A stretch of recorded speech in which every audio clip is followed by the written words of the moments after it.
Hi guys, this is Group RGGB from Lecture IVDA, and I'm going to show you how to use our visual tool for temperature changes.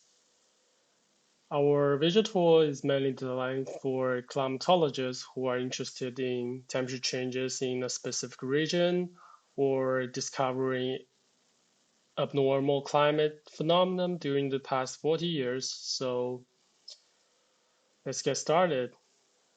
And our main visualization, which is the map, we encoded the temperature increase rate into different colors and group it by different countries.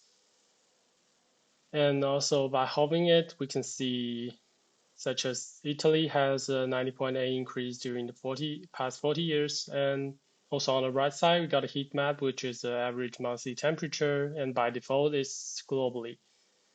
Then we can change the time period. For example, I change it to the first decade or maybe any time period the user want.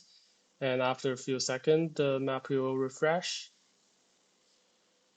And then we get the new data.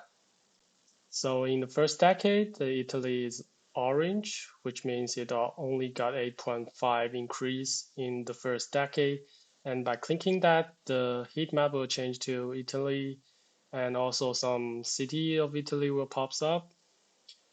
For example, I chose Milan, and I got the population and its temperature increase rate. Also, the heat map will change to Milan, and on heat map, the climatologist can discover maybe outliers or anomalies during the time period.